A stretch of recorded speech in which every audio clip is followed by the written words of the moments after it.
भाई आप मुझे बताइए, if Hardeep Puri was a private citizen, doesn't he owe an explanation to the government which he serves today, to the country which he serves today? What was he doing? Why was he discussing policy with Epstein as a private citizen? अगर वो एक सामान्य नागरिक की हैसियत से Epstein से मिलकर भारत सरकार की, जो अभी अभी नई सरकार बनी थी, उसकी नीतियां डिस्कस कर रहे हैं, तो क्यों कर रहे हैं? आज सफाई देनी पड़ेगी।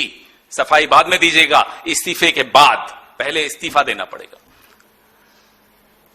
और अगर आप किसी का प्रतिनिधित्व कर रहे थे तो बताना पड़ेगा साहब किसका प्रतिनिधित्व कर रहे थे।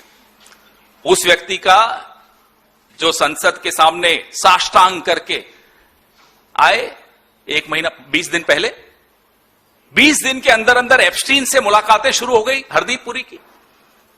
क्यों? हर्षवर्धन, डॉक्टर हर्षवर्धन,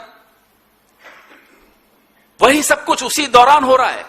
कुछ हफ्तों या कुछ महीनों में ऐसे लग रहा है कि पूरी की पूरी सरकार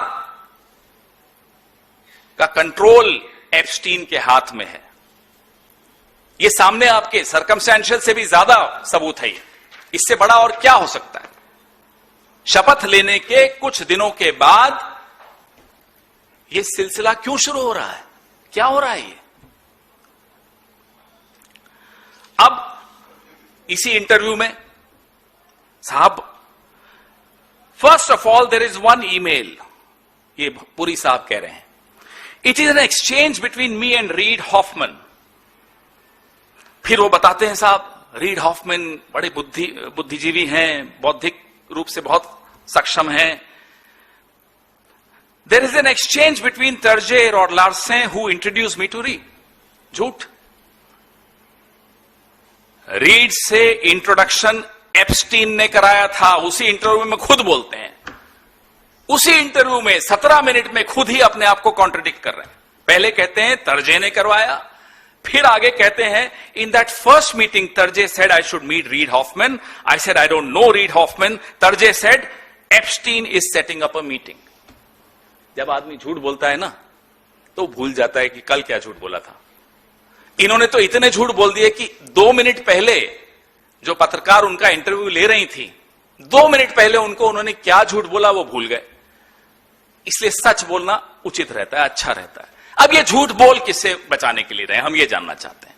खुद तो बचे हुए हैं, हैप्पी बर्थडे चल ही रहा है। जब हैप्पी बर्थडे चल ही रहा है तो अब ये झूठ किसको बचाने के लिए बोला जा रहा है?